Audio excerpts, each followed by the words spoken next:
Paraja është një gjë e re për ne si shqiptar dhe ka ardhur aq agresivisht sidomos në 35 vitet e fundit, duke na ndryshuar mënyrën edhe se si lidhemi me njëri tjetrin dhe se si ndërtojmë shoqërinë, sa të them të vërtetën na e ka sjellë në majt të hundës. Nacionalizmi është një lloj helmi për mendimin tim, që do të thotë nacionalizmi nga ana tjetër mbush një lloj boshllëku që është ai identitar, të cilin me thënë të drejtën e ka sjell kapitalizmi, boshllëkun identitar, sepse është kulti i individit e të tjera, dhe rreziku që të rikthehemi tek nacionalizmi është shumë i madh. Kam përshtypjen në Ivankës ju rikthyen ndoshta fantazmat e vjetra të etërve kolonialist, sepse në fakt kur janë zbuluar në thonjza tokat e reja, prap në thonjza se nuk ishin të reja, ishin të reja për ne, ato janë konsideruar gjithmonë dhe janë etiketuar si toka të lira. Në fakt ato nuk ishin toka bosh, aty jetonin kultura milenare, të cilat për më tepër jetonin në një harmoni të jashtëzakonshme me natyrën. Ju i keni mbështetur këto protestat që po ndodhin dhe jeni pjesë e tyre, dhe si ambientaliste dhe si aktiviste e majt, dhe nga ky këndvështrim duhet të pyes si fillim çfarë bën të rëndësishëm këtë moment në të cilin ndodhet Shqipëria. Në fakt është e rëndësishme duke filluar që nga slogani dhe mesazhi kryesor që jep kjo protestë, që është Shqipëria nuk është në shitje. Shqipëria nuk shitet. Në fakt është një slogan që është shumë i rëndësishëm, sepse për herë të parë po bën një ndryshim paradigme në Shqipëri dhe i rezonon shumë në fakt e gjithë botës, jo vetëm Shqipërisë, për faktin se na duket sikur çdo gjë e ka një vlerë monetare, çdo gjë mund të shitet. Na duket tashmë sikur vlera kryesore që jep vlerë gjithçkaje tjetër është paraja. Në fakt paraja duhet të ishte thjesht një mjet për të arritur disa të mira, për të arritur një qëllim, ndërkohë paraja është bërë ai kuti ose njësia universale që jep vlerë çdo gjëje tjetër, deri edhe tek emocionet dhe tek pjesa më njerëzore. Dhe për mua është prekës të thuash që Shqipëria nuk shitet, sepse vlerën kryesore të sistemit kapitalist, që është paraja, në një farë forme ky slogan do ta përmbysi. Dhe është gjithashtu një kthim pas në kuptimin e mirë, një kthim tek rrënjët tona, sepse mendoja sot ndërsa vija këtu që në vitin 1945, 95% e shoqërisë, domethënë gjyshrit, stërgjyshrit tan shqiptar, kanë jetuar në një marrëdhënie shumë të ngushtë me natyrën. Kanë qenë bujq, kanë qenë blegtor, kanë qenë kryesisht të lidhur me tokën dhe me natyrën.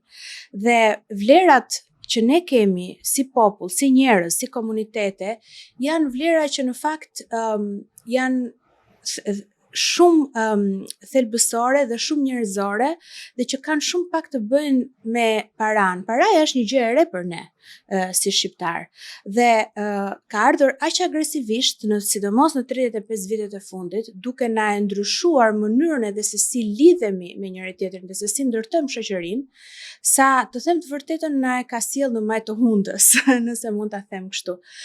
Dhe prandaj dhe ky slogan është vërtet përfaqësues i një brezi i cili nuk e do më paran si vlerë që i jep vlerë çdo gjëje tjetër. Nga se mendon se vjen kjo ndjesi tek brezi i ri që po proteston, do të thënë që nuk e do më paran si vlerën kryesore të jetës ose si gjën që i jep kuptim jetës së tyre, domethënë si ka ndodhur kjo thyerje? Në fakt është një thyerje befasuese, sepse shpesh ne si shoqëri ndonjëherë bijem dhe pak në pesimizëm, edhe na duket sikur i kemi humbur disa vlera e të tjera, po mënyra se si kemi reaguar në këto ditët e fundit na ka bërë të na kthehet shpresa, sepse do të thotë që nuk i pas kemi humbur, dhe sidomos brezi i ri që është Gen Z-a janë shumë më të informuar dhe shumë më frymëzues dhe nuk bien pre po themi e këtij sistemi që është duke na vënë poshtë në një farë mënyre.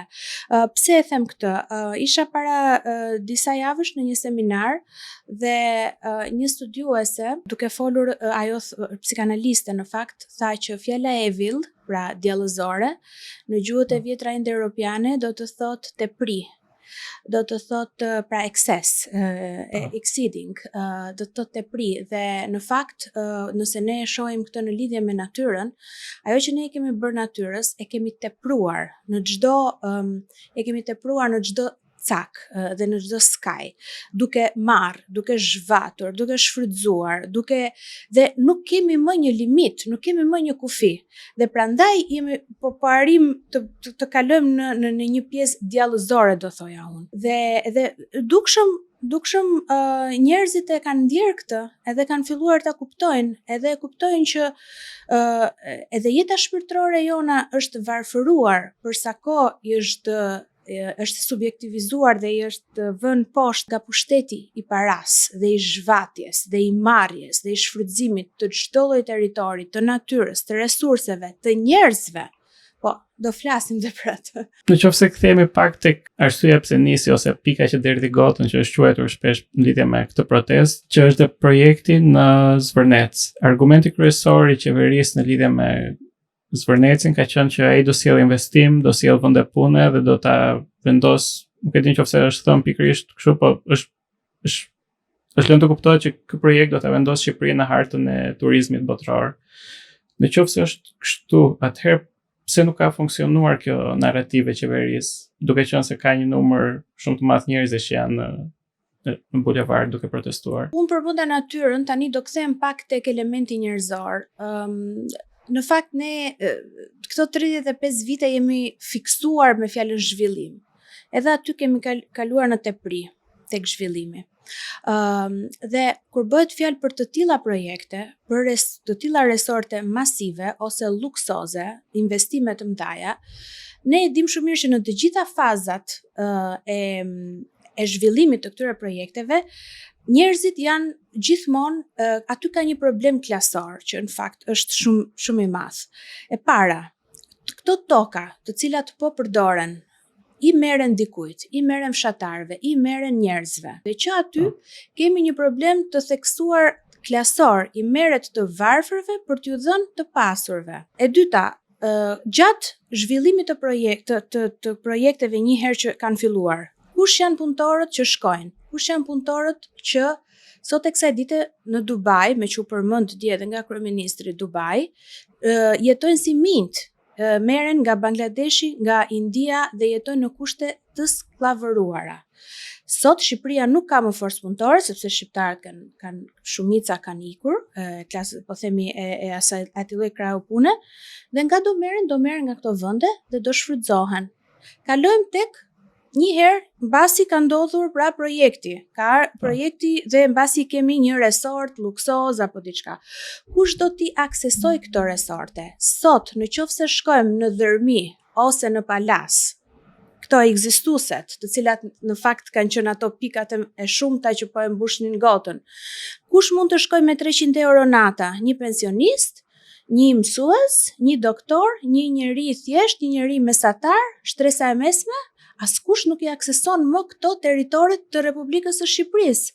Atëherë, çfarë zhvillimi do sjellin këto resorte? Për kë do e sjellin zhvillimin? Do e sjellin zhvillimin për pasunarët, për oligarkët, apo për të huajt që do vinë me jahte, do derdhin benzinën, do rinë një ditë dhe do ikin?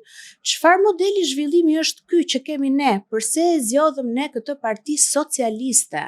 Kjo është pyetja që po bën njerëzit. A nuk pikon, po themi, ai investim, domethënë resorti luksoz, sigurisht që përfitimi kryesor është tek ata që investojnë tek të pasurit, po a nuk pikon diçka edhe më poshtë tek ata që punësohen ose në formë taksash? E kemi parë në rastet e vendeve të tjera. Po jo marr për shembull një rast Zanzibarin që e kam parë vetëm me sytë e mi, që është nga ato vendet që në televizionet italiane dilte me ato ujin kristal dhe rërën e bardhë të tjera.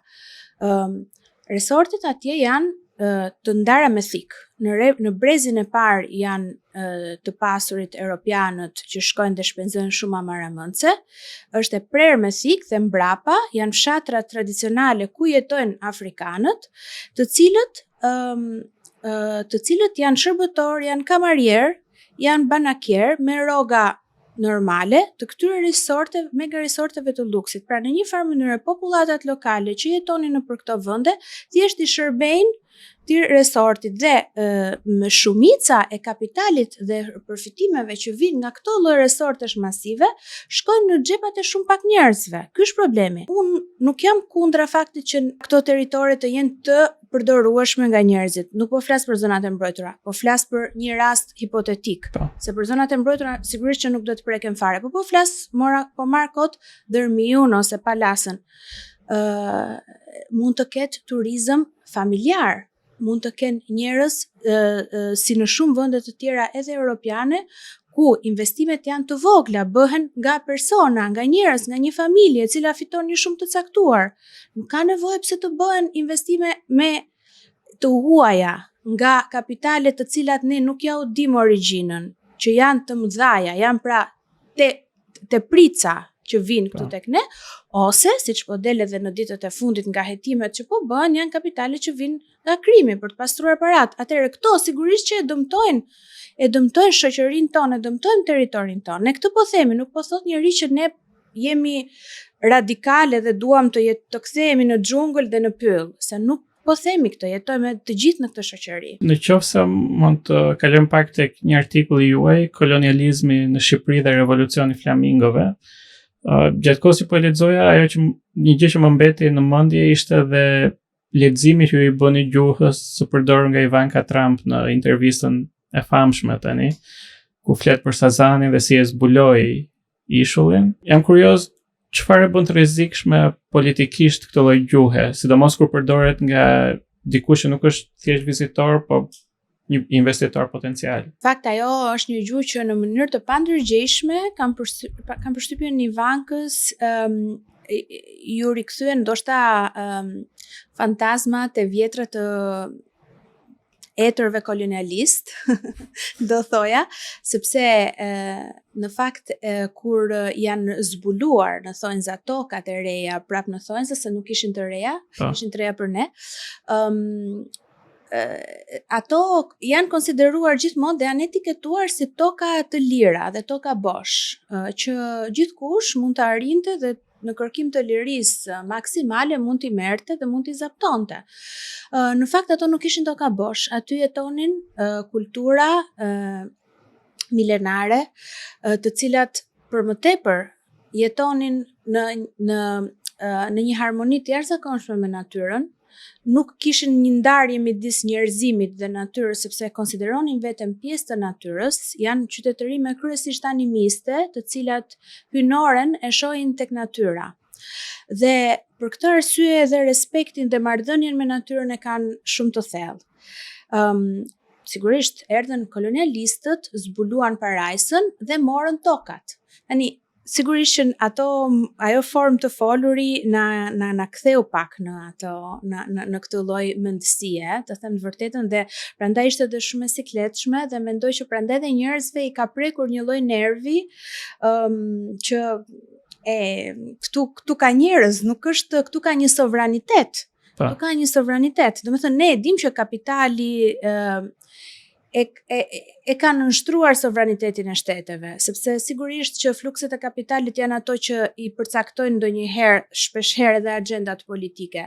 Por ndoshta bëhen në mënyrë pak më të fshehur, kur bëhen në mënyrë kaq të hapur, njerëzit patën një lloj ndoshta një lloj shoku, nuk e prisnin. Pse duket sikur të pasurit kanë gjithmonë një problem me natyrën dhe të bukurën. Domethënë është diçka që i tërheq dhe e duan, por përfundojnë gjithmonë duke e shkatruar. Domethënë shohin një peizazh të paprekur dhe nuk e di, ndjejnë dëshirën ose nevojën që ta prekin me patjetër. Lidhet me një arketip të kohës tonë, që është fakti që kjo dëshira për lakmia për të pasur pa limit.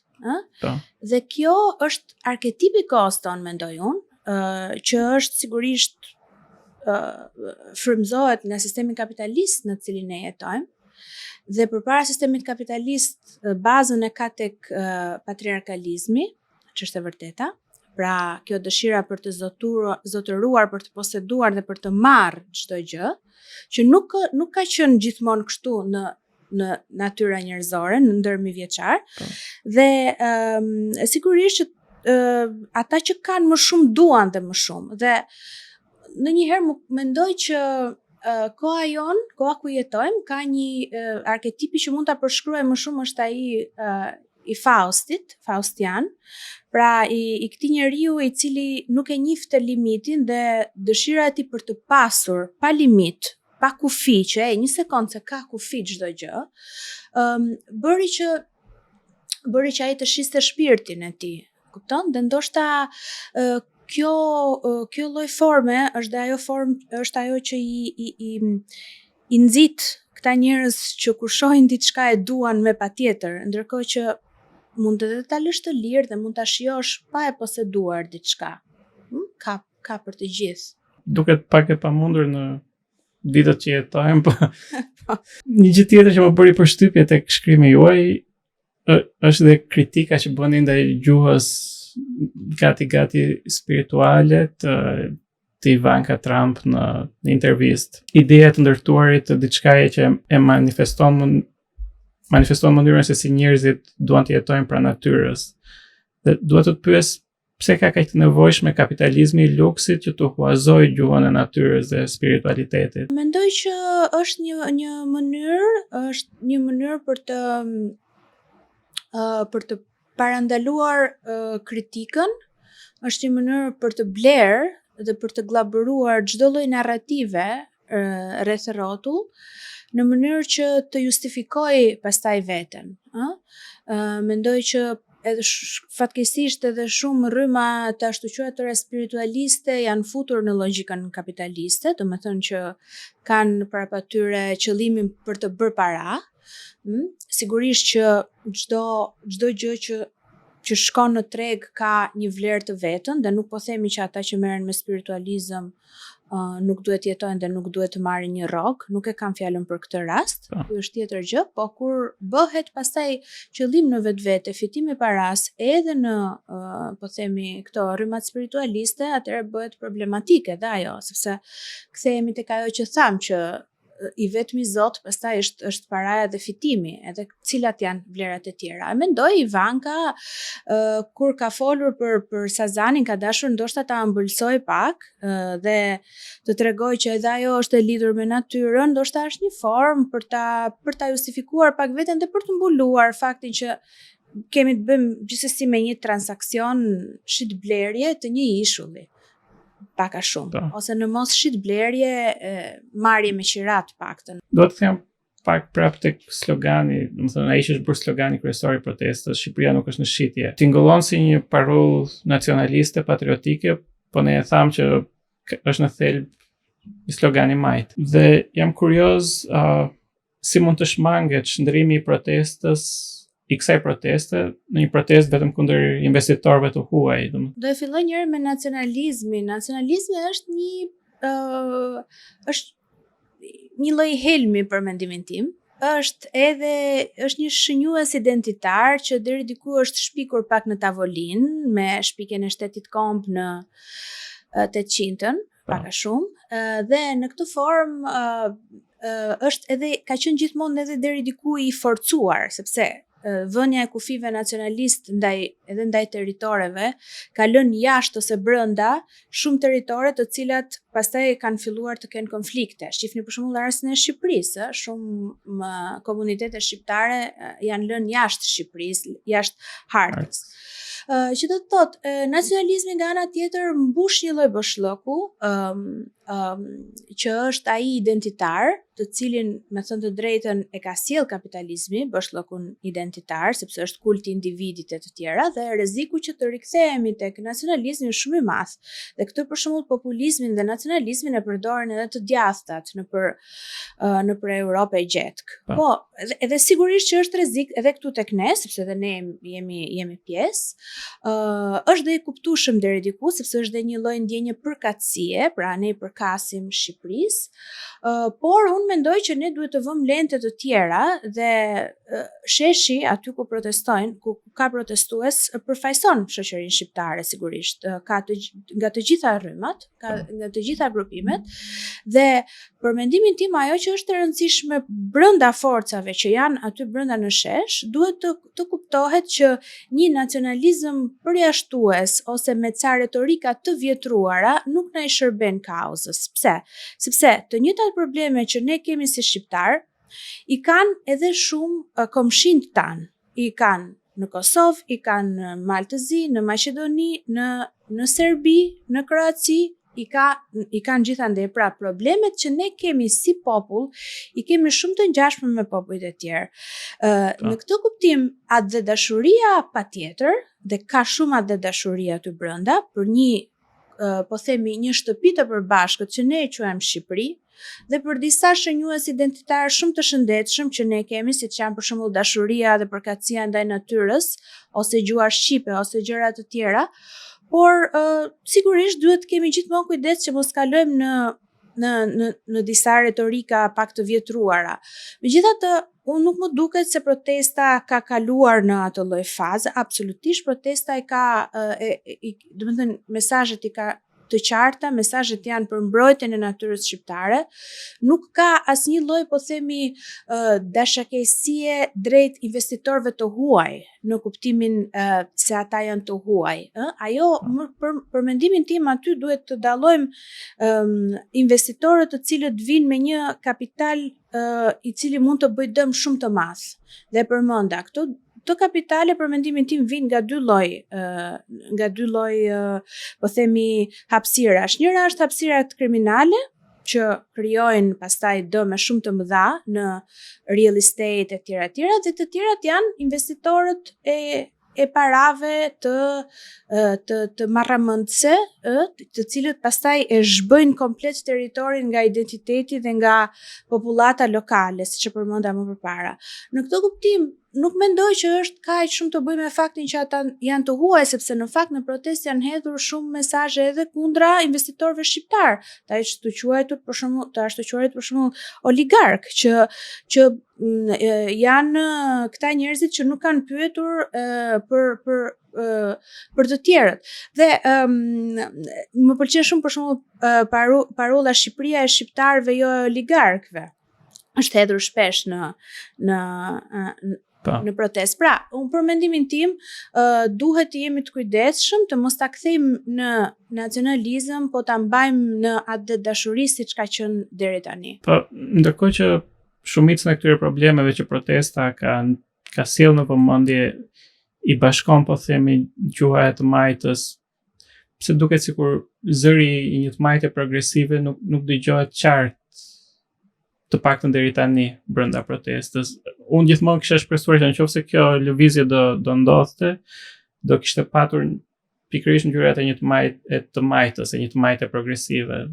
Shiko, këtë unë mendoj që këtë e shpjegon ajo që po thoja më përpara, domethënë që në protestë ka shumë rryma, të cilat ka shumë grupime, është një lloj pasqyrje në miniaturë e shoqërisë shqiptare, dhe është normale që ndoshta asnjë grupim nuk dëshiron, po themi, të marrë skenën në krahasim me grupimet e tjera. Dhe unë mendoj që kjo është e shëndetshme, sidomos në këtë fazë fillestare, që jemi akoma në fazën e revoltës. Pastaj është akoma herët për të thënë se cilat forca do të dominojnë apo jo, nuk di ta them këtë gjë sepse as nuk më takon mua në fakt, se është gjithsesi një lëvizje shumë kolektive, por nëse më pyesni mua, të gjitha elementet që ka kjo protest janë të majta dhe në fakt thirrjet që shoqëria shqiptare po i bën klasës politike është për ta çuar aksin e shoqërisë më majtas. Pse? Sepse mënyra se si kapitalizmi i ka, si të thuash, i ka zhbër disa shtylla të shoqërisë shqiptare, ka qenë aq e egër në këto vitet e fundit, sa absolutisht nuk ke se si mos të kesh, domethënë, këtë përgjigje, të cilat janë përgjigje shumë afër të majtës. Pra kur po flasim për investime strategjike që shkatrojnë natyrën, që shfrytëzojnë njerëzit, që krijojnë probleme klasore, që kanë një të shkuar kolonialiste, që krijojnë pabarazi shumë të mëdha, po flasim për përfitimet të një grupi të vogël njerëzish kundrejt masës së madhe. Mjedisi, çështja mjedisore për shembull, unë nuk e di, po është një nga çështjet më kryesore të smajtës në të gjithë botën, dhe ndoshta edhe këtu në Shqipëri më në fund ka ardhur momenti që të futet në narrativ dhe mos ngelet si nga ato gjërat e fundit. Domethënë janë shumë çështje të cilat për mua kanë absolutisht një lente të majt dhe të rinjt kryesisht. Të rinjt janë duke i artikuluar, në qoftë se ju i shikoni pankartat apo mesazhet që janë hedhur kanë shumë domethënë kanë këtë prerje dhe jo më kot edhe jemi bërë dhe frymëzim për gjithë botën, sepse gjithandej ndoshta këto janë tematika të nxehta dhe papritur Shqipëria në një farë mënyrë po u thret këtyre ndjesive që njerëzit i kanë në nivel global tashmë. Në qoftë se do ta përkthenit këtë protestë në një kërkesë të qartë politike, nga një kundërshtrim i majtë dhe ambientalist, cila do ishte ajo? Domethënë, çfarë duhet të mbrojë konkretisht protesta? Duhet natyrën, pronën publike, aksesin e qytetarëve, demokracinë? Qartazi shoqëria shqiptare është në një pikë që po zjen. Është si një tenxhere me presion. Dhe ky është një moment shumë i bukur, është një moment që jep shumë shpresë, sepse ajo që po kërkojmë ne është drejtësi dhe barazi. Ne kemi nevojë për më shumë barazi në shoqërinë shqiptare. Kemi nevojë që të respektohet më shumë publikja kundrejt privates. Kemi nevojë që të respektohet shumica kundrejt pakicës. Kemi nevojë që të respektohet identiteti jon dhe lidhja jon me territorin dhe me njerëzit kundrejt përfitimit të shpejt dhe parave. Ne kemi nevojë si shoqëri që të ketë paga të dinjitetshme dhe të mos ketë më shfrytëzim dhe të mos ngelen djemt dhe vajzat tona rrugëve të botës ose rrugëve të Shqipërisë duke bërë kamarier dhe banakier për resortet dhe për projektet luksoze. Ne kemi nevojë për një model zhvillimi që e çon aksin e shoqërisë kundrejt një shoqërie më social-demokrate dhe jo këtë kapitalizëm të egër në të cilin po jetojmë. Kemi nevojë dhe për drejtësi. Ata që kanë akumuluar kapital në mënyrë të paligjshme duhet të shkojnë para drejtësisë. Mendoj që ka ardhur momenti që kjo qeveri ka kryer funksionin e saj dhe dukshëm kërkesa kryesore e gjithë njerëzve është që të ndërhiqet. Se çfarë do ndodhi më vonë, këtë unë nuk e di dhe nuk e parashikoj. Po ajo që duket qartazi është që kërkesat e shoqërisë shqiptare tashmë kanë arritur një stad pjekurie. Dhe prandaj dhe po rezonon në të gjithë botën. Realisht unë jam shumë krenare që kërkesat e shqiptarëve po shihen në sy nga e gjithë bota dhe po thonë një popull i vogël, shikoni sa bukur po reziston ndaj padrejtësisë. Edhe unë mendoj që jemi bërë frymëzim për të tjerët, kështu që ky është një moment vërtet frymëzues. Dhe në fakt unë doja ta mbyllja me faktin që nuk është rastësore për mendimin tim që ishte një projekt i lidhur me natyrën që bëri që pika e fundit të derdhej nga gota, sepse nëse sheh kulturën shqiptare për shumë mijë vjeçar, mënyra se si natyra është pasqyruar në konstelacionin ton shpirtëror, është kaq e rëndësishme dhe kaq thelbësore sa shqiptarët e kanë të brendshme dëshirën për ta mbrojtur territorin dhe natyrën, sepse nuk është thjesht një entitet fizik, po është mbi të gjitha një entitet shpirtëror për ne. Kështu ka qenë më përpara dhe dukshëm ajo që na kanë lënë gjyshrit tan nuk ka ikur e tëra. Diçka ka mbetur brenda nesh dhe prandaj dhe natyra bëhet sa herë se bep që ne të ngrihemi dhe që të kërkojmë më shumë drejtësi dhe barazi. Shumë faleminderit. Ky podcast mbështetet nga Abi Bank.